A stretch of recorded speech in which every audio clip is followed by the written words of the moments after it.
Welcome to the Mikhala Peterson podcast. This is episode 14. For today's episode, I spoke with Cole Robinson. I've had a lot of people ask me to interview Cole. He's the inventor of the snake diet. The snake diet is a method of extended fasting and feasting. He's helped thousands of people lose weight who haven't been helped by anyone else. I think he's a pioneer in fasting and weight loss. Please be warned, this is not a kid-friendly podcast. This may not even be an adult-friendly podcast, depending on the adult. Cole is crude. I think he's hilarious. He's probably the most ridiculous person I've ever spoken with. I've followed him online for at least the last year and a half, and I've seen his YouTube videos.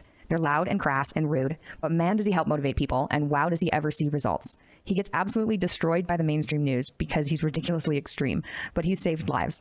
I hope you enjoy this podcast. We cover fasting, the importance of salt, how to consume a ridiculous number of calories and stay lean, tricks on how to stay fit, how to lose weight ridiculously fast. Cole has gained weight just to show people how to lose it, and he's done things like lose 20 pounds in 3 days of dry fasting. We talk about what people should generally eat and why he screams at people in his YouTube videos.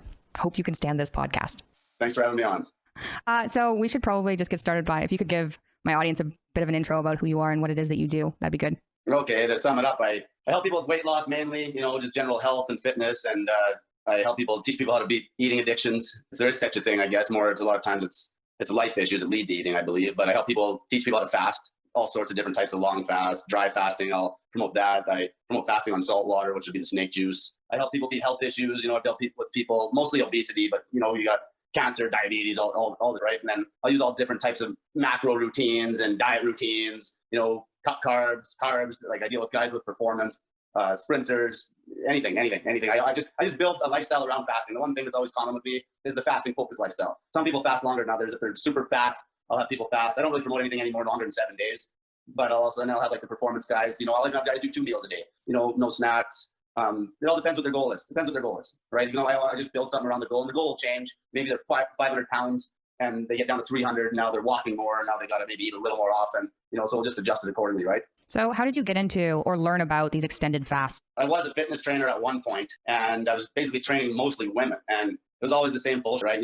People just can't stop eating. And the one girl, I challenged her to a 24-hour fast. And at that point, I didn't even know if fasting was healthy. I had some surgeries. Everyone's had a few surgeries where they eat a fast for a day or whatever before they knock you out on anesthetic. When she did the 24 hours, I did basically 2 days. And I knew nothing about ketosis or ketogenic diets or like nothing. I didn't even think it was healthy. Like I knew Muslims dry fast. I'm like, that's ludicrous. But I just did it because I knew a 24-hour fast isn't going to kill her, right? Like I just went a little longer than her. And then at that point, I actually started eating a meal a day, and just my personality had escalated. I'm always digging for the truth because, now I know I can eat a meal a day and make gains in the gym. So now what other people are telling us, right? So then I pushed it. I think within 2 weeks of doing a meal a day, I'm like, okay, let's try 72-hour fast. And I did the 72. I ran out of gas on the third day. I was in the gym doing some deadlifts and such, and I ran out of gas. That was before I got into the salt. One thing led to another. I was experimenting with some guy, with a fat young guy who's fat, and we are trying to cut water off him using salt and all this other shit. That's when I realized that salt was the trick to do the long fast and feel good. And then I did a longer fast on a pile of salt water for 7 days, and that was fine. And that's when I realized, well, you crack the code to not eating. You just basically can do it on salt water very easy. And then after that, I got into dry fasting as well, because there's always places for that too. It depends how screwed up somebody is. Maybe they have really bad skin issues, and like a dry fast is a pure fast, right? So I will use that as a health tool. I don't use that for people that are just trying to like get fit or lose weight. A lot of times I'll use that when somebody's like really sick, right? Because that naturally, I believe that when you're really sick, your body tells you not to even drink anything. You've mentioned autophagy. When you're talking about just healing and killing old cells and kind of cleansing the body, dry fasting is pretty aggressive that way. So I've done 7 days, no water, food, and I've done a fast on the snake juice. Like the snake juice is just essentially sodium, potassium, and some basic electrolytes. I've done like 10 days straight on snake juice and then 5 days dry. So it's 15 total. I started doing these long fasts originally. It was pure weight loss. Okay. Because at the end of the day, most important thing to basically fix is being a fat ass, because a lot of people will be like, oh, my thyroid or all this bullshit. Are you fat? And they're like, yeah. I'm like, well, shut up and stop eating and start moving, because you know what I mean? Like it's going to be like the leading health risk is just being obese. So I was always fasting to motivate people to not be afraid of not eating, essentially. Yeah. So I did it myself, right? So I would do fast just to show them, and like that 15-day fast, I lost 35 pounds, and I think I was down. I had like, I don't know, I think I had 10 pounds left to dump, and I needed to like show them I could lose 35 in 2 weeks. So I did a 5-day dry fast just to get the weight off. Like I've just done all sorts of hardcore stuff, and that's how I figured out that salt water. Just experimenting with salts and understanding that the body needs salt. Yeah. Okay. So I've seen your 7-day dry fast video, which is intense, right, and I'll link it in this YouTube video.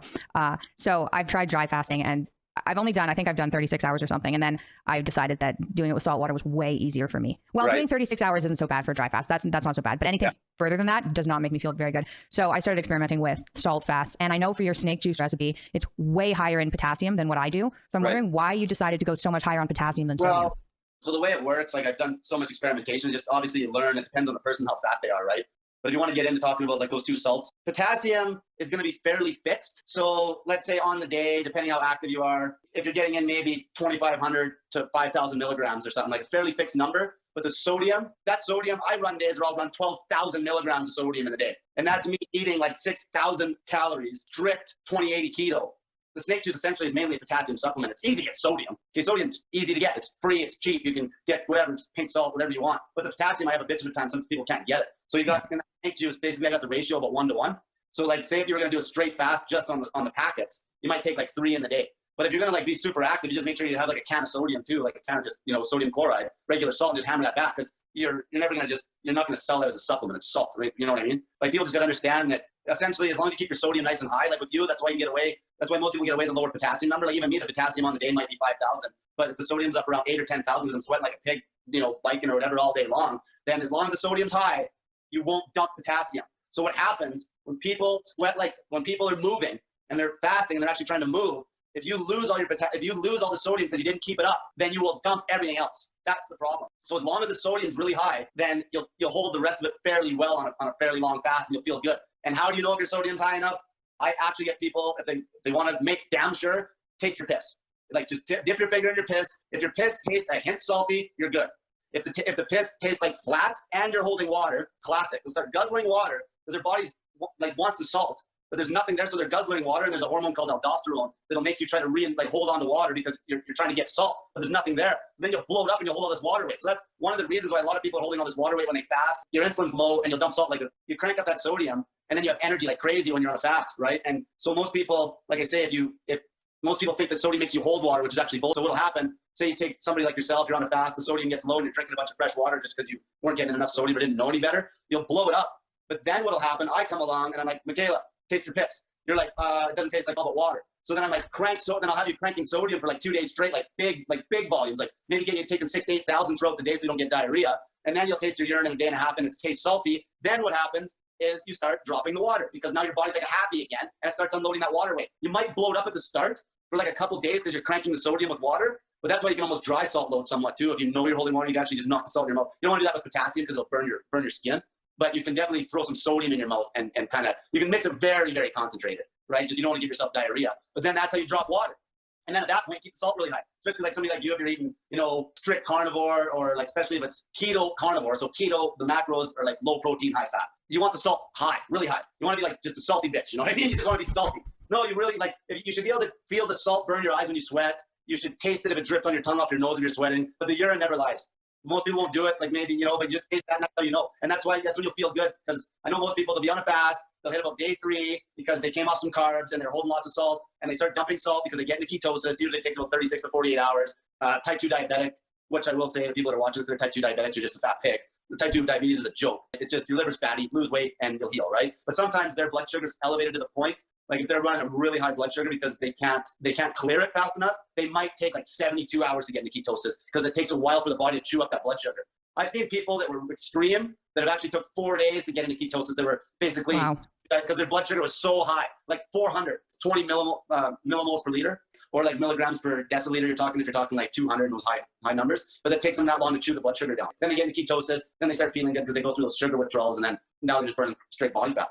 Wow, that was a lot of information. Do people actually come to you and then you convince them to taste their urine? Does that happen? Yeah, I do, because I had some massive fat camp here, because I got a house that I rent, and I have 2 girls here. And the one girl earlier this winter, because I told her to drink her snake juice and it wasn't happening, and they took it for granted, and it catches you. It doesn't catch you right away, but it catches you, like if you're as big as her, you might be holding a fair amount of salt, but it'll catch you, especially if you start moving and sweating, and all of a sudden, when it does catch you, it's already too late. Now you're so freaking low on salt that she started having like crazy pain in her feet because the sodium was so low, she started getting cramps in her feet to the point where, so it's very simple, like to not confuse people. If you fast, you want to hit a good amount of potassium. The recommended RDA is 4,700 milligrams. So if you're between 25 and that, maybe 25 and 5,000 on the day, which is going to be about a teaspoon to 2 teaspoons of potassium chloride powder. It should be like, especially if you're fasting, because your insulin drops, you kick salt like crazy, and you want to be at 4,000, 5,000, 6,000. Just dip your finger in your urine. It's easiest to check it that way. And if you taste a hint of salt, you're good. If the salt taste fades away, you're probably low and you got to crank the salt up.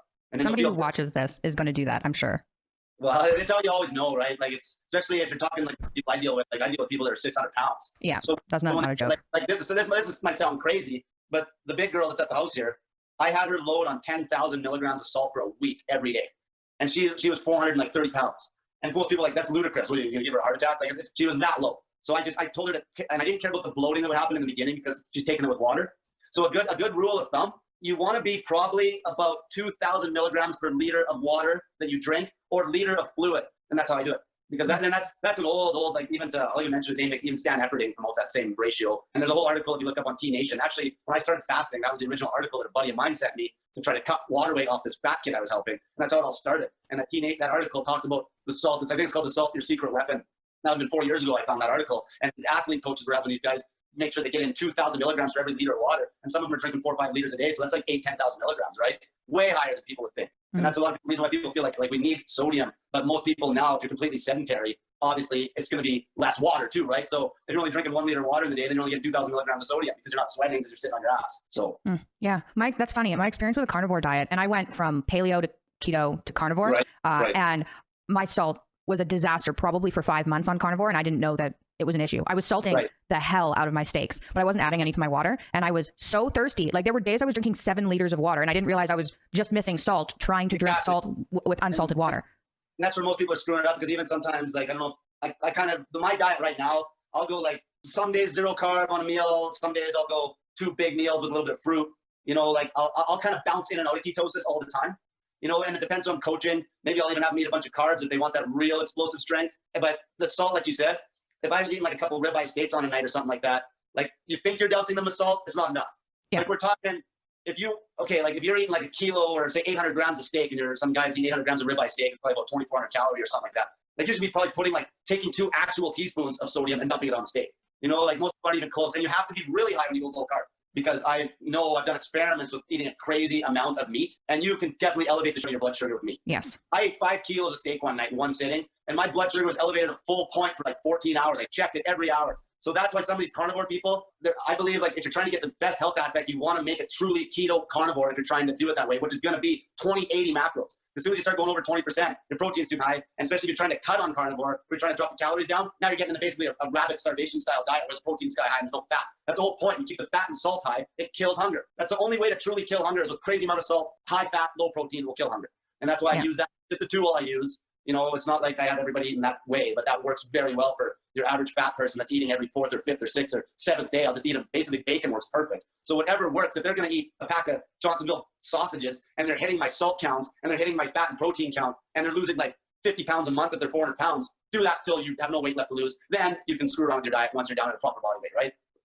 I think when I started incorporating salt into my diet, when I first started fasting, when I finally figured out that you needed to have salt water, I think the first day, in order to not get a headache and not get brain fog, I think I had 12 grams of salt.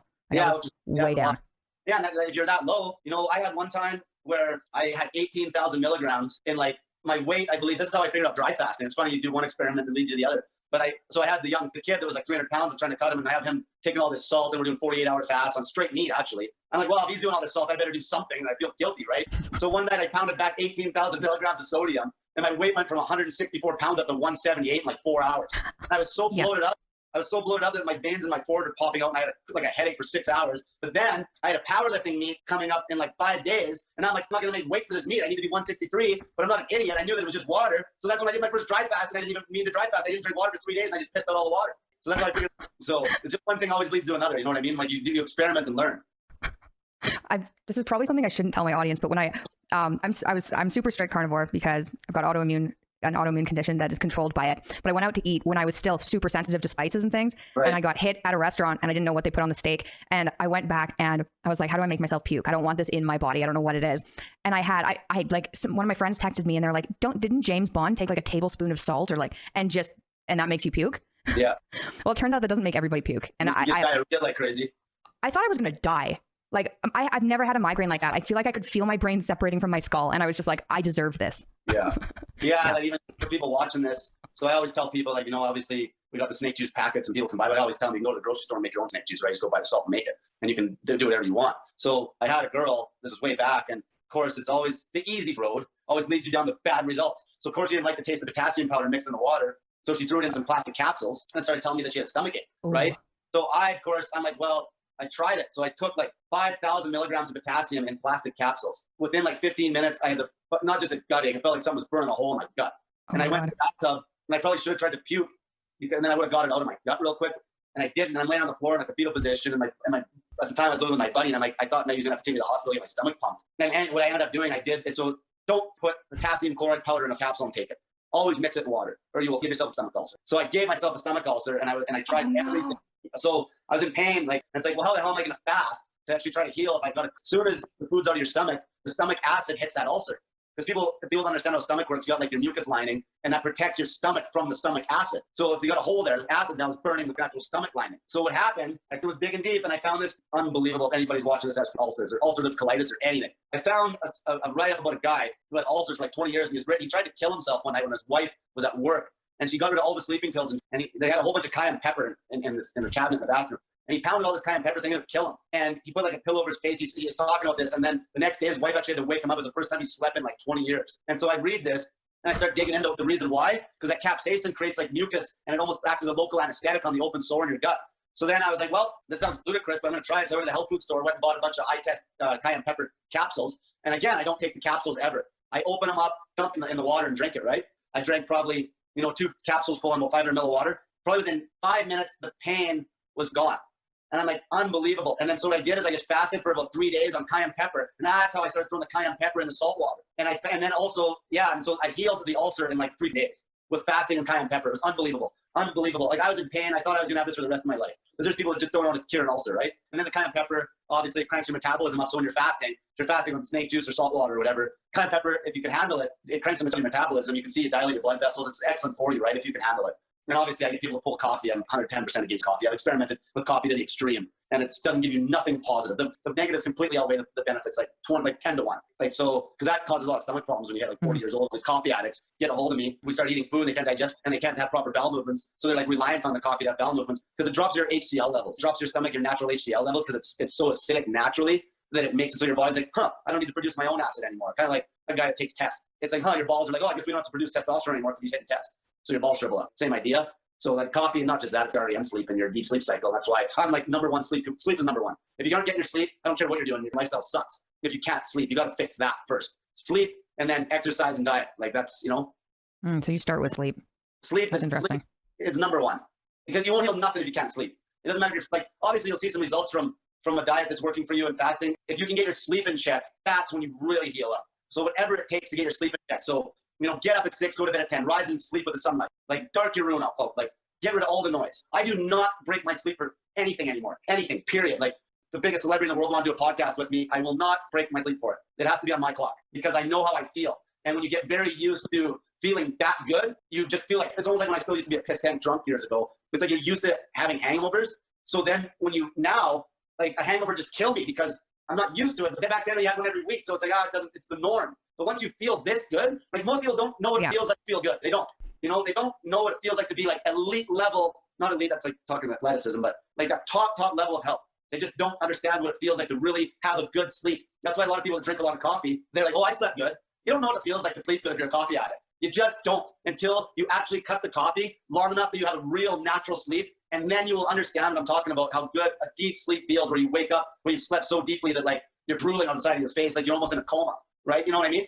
Vaguely. I don't think I've slept very well for at least 8 months. Before that, though, I was pretty good before that, and it made an amazing difference. I never took sleep seriously. I didn't at all. It was always diet, and then I started getting my sleep-wake cycle scheduled every day exactly the same, and it made a huge difference to my mood. And I've noticed that the doomy feelings I get when I travel and I get jet lag, that weird doomy feeling is sleep deprivation, which I didn't know before. Yeah. And you really, so here's what I will say to you and like people that are watching about, if you push your body with exercise, that'll expose where you're weak. So let's say even like just standing, or like I'm a very big promoter of standing time now, because of helping these extreme obese people that can't even walk. People just don't understand how important it is to not sit. Standing all day, you'll burn an extra 800 to 1,000 calories just not sitting. And then that lets you eat more, which cranks up your metabolism, because food does drive metabolism. Food plus the burn. So eat and burn, like exercise and food drives metabolism. So you want to get in really good shape and you're way out of shape, just start by getting in crazy standing time. Doesn't even have to be walking, just not sitting. Sitting is the worst. Plus, it's terrible for your digestion. Terrible because we were never meant to be in a seated position. We're meant to lie. I feel guilty just being here. I can see you're standing and I'm feeling bad. Yeah, like I don't sit. Like I even ride a BMX bike and not a mountain bike now. Like I might have a mountain bike this winter again if I try to, because I'm going to maybe try to just go no car lights. So I'm just going to ride in Alberta. Yeah. In the winter. I've done it before. Like years ago, I got impaired, like when I was a kid, drunk driving, and I actually had to ride a bike in the winter. But anyway, the BMX though, the seat is on the bike, but it's so low I don't sit. Like I just do not sit on the seat at all. Like even when I coast, I just stand. So like, but you'll be blown away. And this is where people talk about detoxing. It's called move your fast. Because once you're moving your lymphatic system, that's how you detox. You don't got to do all this crazy. See, but I'll tell you right now, if some fat ass came to me and wanted help, and I didn't even make them make a diet change. Like let's say I didn't tell them to do nothing but stand all day. Naturally, they will lose so much weight it would make your head spin, because as soon as they're standing all day, they're not eating. You're not eating and standing. See, when people eat, it's like this big tradition. It's like they cook their sausage and potatoes or whatever. They sit down and they completely kill their momentum on the day. And they sit, like I stand and eat. It's like eat and go. And they completely kill their momentum. And now they're just sitting on their ass till they go to bed. But if you stand all the time, you get, and plus it makes you not even want to eat anyway because you'll be seeing results so quick. But then you throw in the good proper diet, throw in the fasting, throw in some tracking of actual food volume, like calorie counting, and then you see crazy results. Because like standing, the amount of calories you will burn 1 hour of standing is 100 if you're a regular sized person like me, maybe. And if you're a fat ass that's 300 pounds, 400 pounds, 500 pounds, you're talking massive calorie burn standing. When I made the girl that's living here stand for like an hour, it's like me sprinting for an hour because she's like 400, 500 pounds. Like try putting 300 pounds on your back and sitting there. Like you're burning 300, 400 calories. It's insane. People just underestimate standing. People think that they got to do all this to get in shape when they just got to be consistent day to day and start with just not sitting down. Because not sitting gives you momentum to now walk or jog, but at minimum don't sit. And then throw in your sprints if you want to do some sprints or go for a hike, but at minimum do not sit. Yeah, I can see. Okay, so for anyone who hasn't seen Cole's YouTube videos, I don't think I've seen I think this might be one of the few YouTube videos that goes up that isn't him yelling at the camera. So I asked my Instagram some questions because a lot of people who follow me also follow you. And so I'm going to shoot some of their questions over. But one of them was, why scream at people? Aren't you worried it's going to turn people off? Because you know what?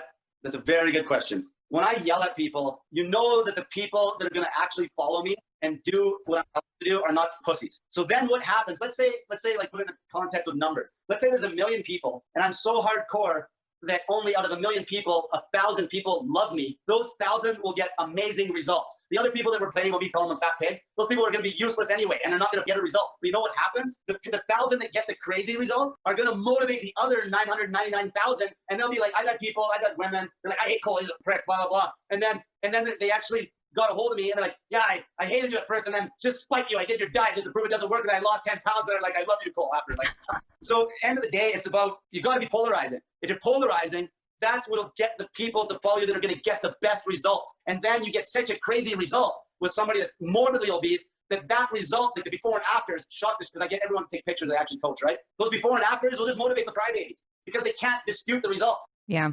I don't know what kind of people follow me, but I've posted some weird things. I get so little kickback. It's amazing. Like I did a 12-day fast a bit ago with salt water. Right.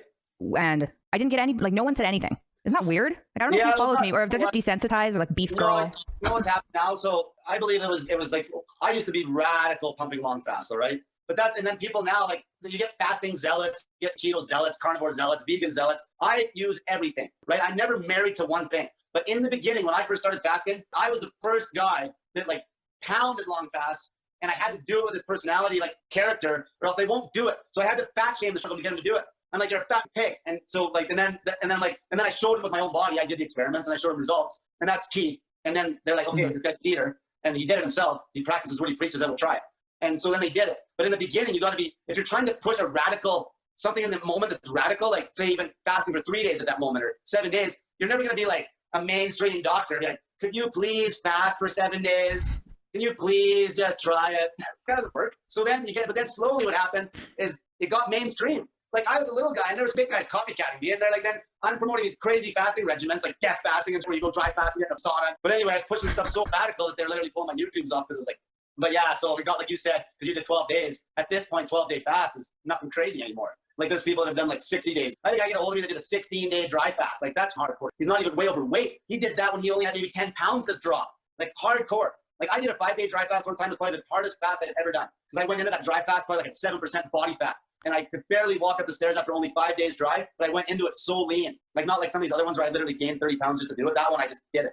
And this guy was crazy, like 16 days no water and nothing.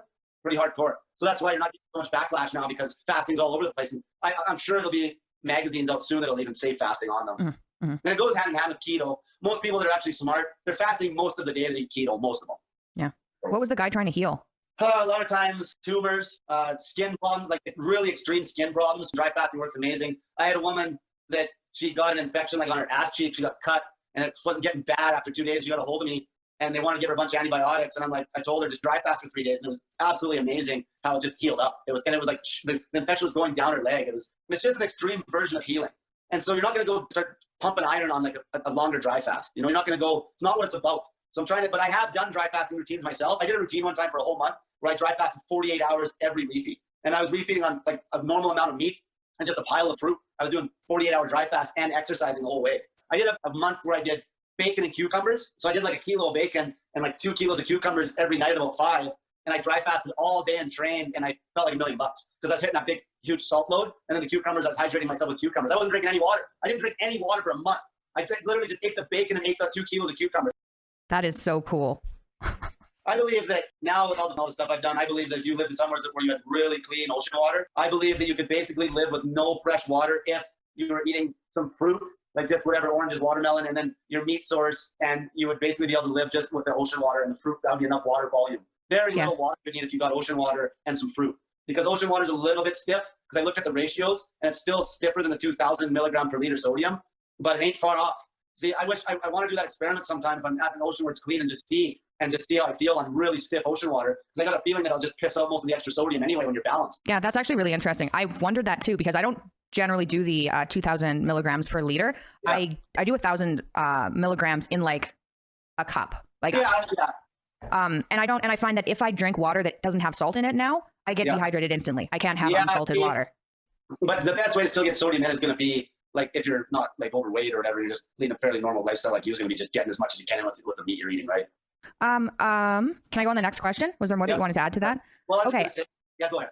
No, you go ahead. well, with you, I was just going to say one thing about like that's it just kind of brought up a point with microdosing fruit. Like when you have stomach problems like yourself, like if you're ever going to try to bring anything back in, that's how I've done it with people that I threw on a strict meat-only diet that had gut problems or whatever, health issues, autoimmune problems or whatever. I would microdose some fruit back in. When I say microdose, I'm talking like 5 blueberries or like 5 raspberries or like very small dosages that they wouldn't react to, and then they could pump it up if they were trying to get in like some micros from fruit or whatever, right? And that's how I do it. So I won't ever have anybody do strict carnivore forever. I'll always try to bring them back to where they can microdose a little bit of stuff and see if they can handle it. Yeah, I've actually managed to. So I did strict carnivore for almost 3 years, like 2.5 years, like nothing. I did 2 years of nothing but beef and salt. And then I started adding more meat, and I've managed to add in like micro doses of fruit. Yeah. And it doesn't seem to be doing anything, I don't think. And that's what I do. So like my diet right now, I feel that the healthiest, like we're just talking raw health, not performance, like not explosive performance, but I believe the low carb routine, I feel probably the healthiest. So I'll eat basically fatty, greasy, salty meat, and I'll small dose of fruit. But I might go as high as 100 grams, but it's just not a lot. I might eat a grapefruit with like kind of with a meal or something, or like some berries, mostly that kind of stuff. And that's how I do it, because I think when I was doing I did strict carnivore for about 6 weeks at one point, and I felt good. It just felt like, because I was only doing it with steak, like I wasn't doing like nose to tail. Like I was eating quite a bit of liver. But it felt like I was just missing something. It wasn't like I was missing a pile of carbohydrate, but it was like my body just wanted that one orange. That's all it needed to be, was just the smallest amount. And then it would have been fine. It's always kind of in the middle, that perfect balance. It's always kind of in the middle there. That's why, and I will do strict keto. Like sometimes people with cancer do like strict, right? Really strict. But I always like just kind of play with that. I'm just not married to something, because people get so defined to something. If I could give you any advice if you're trying to help people, just don't get married to a title, because people marry themselves where they're eating strict carnivore, and now that's what they are.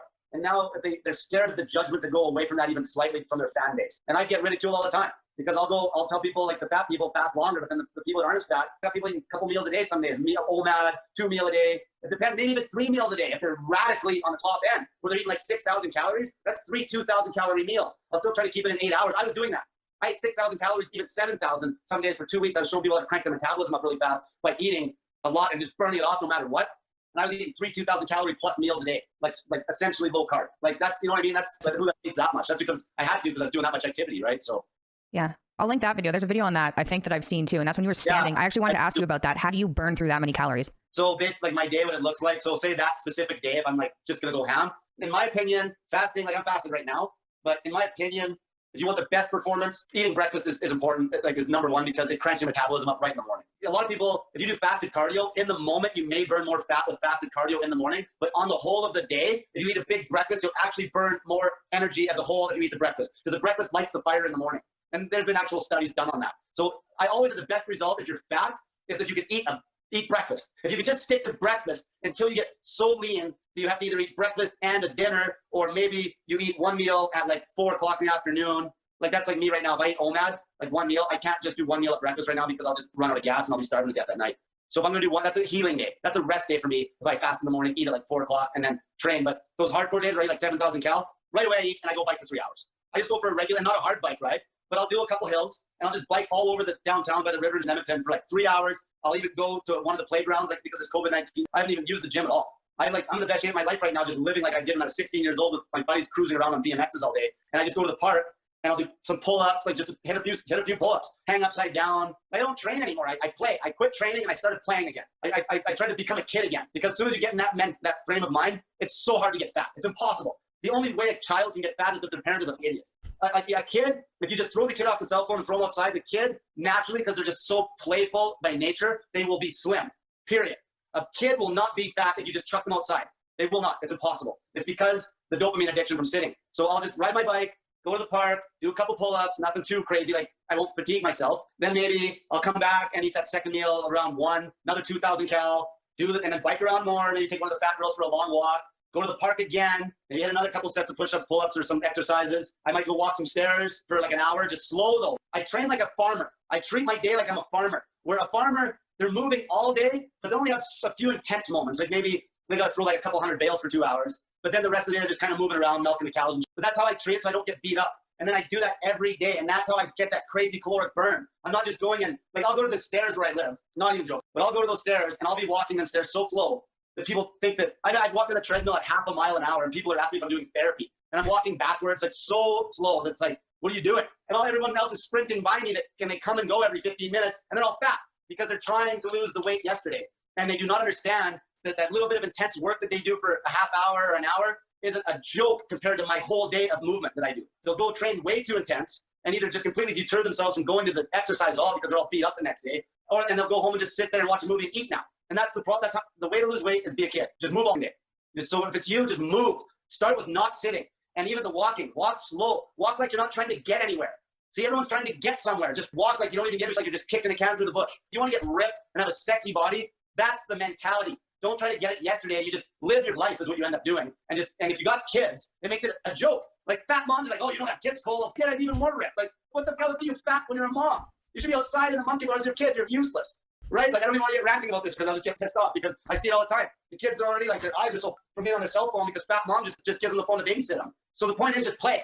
You don't need to be on the strict regimen. I used to be that. I used to power lift competitively where it's like this weight, this reps, this set. But now, healthy as I've been in years since this virus, because it made me, I couldn't be married to the gym anymore. I had to compensate for the gym. I'm like, what am I going to do? Run to the playground. And it's way more fun. And I just cruise around on my bike all day and that's it. Okay. I've got one last question. So a number of people, and I think these are people who have multiple health problems, but they've said that when they incorporated fasting in, particularly women, they've experienced things like hair loss or loss of period. Right. Have you ever seen that? And you know what that's caused by? Yeah. So the period can, like, it depends how heavy they are. Because I've had times where really obese women will have 2 periods in a month instead of 1. And then the hair, a lot of times, actually, it's funny, that's a good question, because I believe that depends how long you're going. That's why I don't promote nothing longer than 7 days anymore, because essentially, why go longer than that, you're committing metabolic suicide at that point. There's not one good reason to fast longer than that. There's just not. You can get the health benefits from doing 72-hour fasts. I'm almost positive that's why all these people, because I've seen the same trend with people that water fast, like just plain water. There's women all over the internet that lose a pile of hair on a plain water fast. Mm-hmm. So I think as of recently, because I crank the salt so hard now, if the sodium is sky high, it comes back to circulation, like just in the scalp. Because when your sodium's high, if you're lean, you'll see your veins like pop out. Like you literally are you're going to hold more blood volume and circulation will be better when the sodium's up. So that's going to be one thing for sure, right? Obviously, if they're going, it just depends how lean they are. If they start fasting, they're already skin and bone. Or maybe they're low muscle and they're fasting. Yeah, that's the problem. Like it's going to have the hormones for sure. And sometimes they might lose the period or get it back. Because what'll happen, they'll fast and then the cycle will level out. But it's like, why are they fasting? Ask themselves that. Like, why are they fasting that long? Because if you're just trying to lose weight, unless you're 300 or 400 pounds, there's not one good reason to fast that long. There's not even a good reason. 7 days. Because I used to pass yourself to the bone like you're in a Nazi concentration camp. But like 7 days, that's enough. 7 days, tons of salt. And then if they just do 72s, they're not gonna have any issues, right? They don't need, see, this is good because it gets to the point where people get so goddamn radical and then they just yo-yo. It's harder to do 1 meal a day. It's harder for most people to eat 1 meal a day for a woman, let's say 1,500 calories, like, and going low carb. It's harder for them to do that continuously than it is to just buckle down for a 14-day fast and then come off that fast and completely drop. So that's why long fasting there's not one good reason to do a long fast that's longer than 7. There's still guys out there that push 30, 40 days. Not one good reason. Any health issue, you do not need anything out there you could heal with 72s. There's nothing you couldn't heal with 72s. Lose the weight, get lean first. If you're fat and you have issues with your metabolism, move and lose the weight. Okay, the thyroid problem is because you're a fat pig. Okay, it's all this. So if you're fat, just focus on one thing, lose the weight. If there's another health issue like a skin problem or a stomach problem, then maybe you would incorporate something where you're doing like an alternate day fasting routine to get your gut rest, right? Like maybe a girl like you, maybe you would eat, I don't know if you could, it depends how much you can eat, but maybe you would eat 2 meals every other day. Or maybe if you really can eat, like me, I've done 48-hour fasting routines where I smash back 5,000 calories in one sitting. But I couldn't even do that now because my activity is so high. To do that, I'd have to eat like 10,000 calories on a day, which is ridiculous. Like, and then the next day I'm not eating anything. I feel like as far as the food intake goes, like calories and food volume, it's based on activity. If you're crazy, like active, you might have to eat more often. Like, you know, you might have to eat, like I said, 3 2,000 calorie meals when I'm really cranking it. But on an easier day, maybe it's 1 meal that's 2,500. On a moderate day, maybe it's 2 meals that are 2,000 a pop. That's probably my average would be 4,500 calorie. 2 meals are about 2,500, or one's 25, one's 2,000. Breakfast and an early dinner, or like today, a rest day where I'm probably eat when we get off here, and I might eat 3,000. So it's based on never 6 meal a day little meals. It's always based on if you're eating like if you start doing ultra marathon running tomorrow and you're burning 4,000 calories as a small woman, well, obviously you're not going to eat 4,000 in one sitting. You'll break it up into maybe a 2,000 and a 2,000. If you eat that much, if you're on low carb, you could do that on keto because you can get quite a bit of food volume in without feeling all bloated up. Or you might even do 3 squares on an 8-hour window. You can still get a 16-hour fasting time, man. On 3 squares, if a girl your size, I'd eat 3 meals that were 1,200 calories a pop.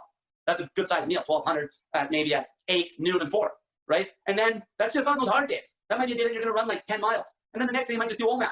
See, it's all, you just bounce back and forth. You're living a fasting focused lifestyle. One thing, don't eat before bed, ever. Always eat at least a few hours before bed and then go like for a long walk or burn it. Don't ever go to bed with a gut full of food because your digestive system heals at night. That's when your growth hormone goes up. A lot of these fasting people all eat at night, a big deal. Don't do that. It's always better if you just eat at dinner time, 4 or 5 o'clock, go to bed at 10, that's okay. And burn it. Go to bed empty. That's really important, especially when you're trying to lose weight, actually. Like people can lose weight on OMAD eating right before bed, but you don't feel as good. You always want to go to bed empty. This is where people, once you're healthy, you don't gotta fast yourself to death all the time because it's not like people get so like radical. As soon as you say something about 2 meals a day, they're like, that ain't healthy. Of course it is. You eat 2 squares with no snacks and you're burning it off and you're athletic, even 3 squares and you're still getting in like an OMAD day a couple times a week. Or maybe you are throwing in a 48. What do you think? That's not a healthy lifestyle? Like this is where people are nuts. Like they get so tied up in the fasting, they forget why we're here. We're here to get healthy, and me specifically, we're here to lose weight. I don't care about I still number one, I just want to lose the weight. But I know from experience that losing weight on a caloric deficit on a high frequency eating routine like 6 meals a day or 5 a day, that's terrible. So that's out of the question. I won't ever promote that. But whatever's working, as long as you're losing weight, that's the most important thing to fix first. Is just losing goddamn weight. But people always beat around the bush about all these stupid other health concerns, right? Fasting is medication. Like you don't need to overdo it for no reason. Okay, well, we're out of time. That was really interesting. And I'm very entertained by your YouTube videos. And one of the reasons that I got into these extended fasts, it was out of curiosity because I started doing OMAD and I was like, whoa, I actually feel fine doing OMAD. And I was like, well, do I have to eat every day? And then I skipped a day. I was like, well, that's weird. So, and then I looked up whatever on YouTube and found you and you're screaming at the camera. And I was like, yes. Okay, I might have to have you back on and shoot you with some more questions because I'm really interested. And people don't hear about all the tests, like health, I would guess I'm classified as a health influencer. There's so many things that I've tried that didn't work. It's hard to fathom. And a lot of them were really awful. And I don't think people hear enough about what doesn't work because people who usually tell you what works, they've tried a whole host of things that didn't work first. And it's not pretty.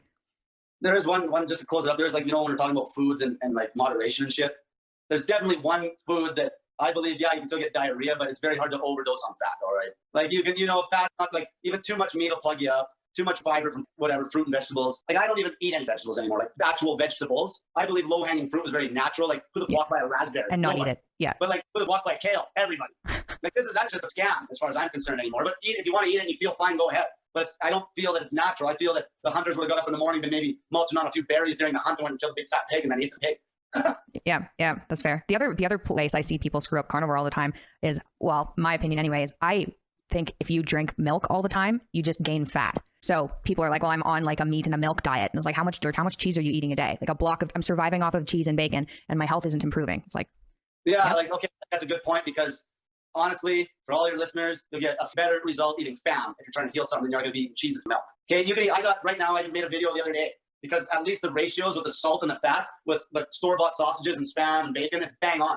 Spam's bang on. Spam's like 50 grams of protein, 1,000 calories, high salt. You go to Hawaii. If I went to Hawaii and just started eating Spam and just was ripped, I'd be like a national celebrity because they love Spam in Hawaii. That was fun. Thank you, Cole. Well, thanks for having me on.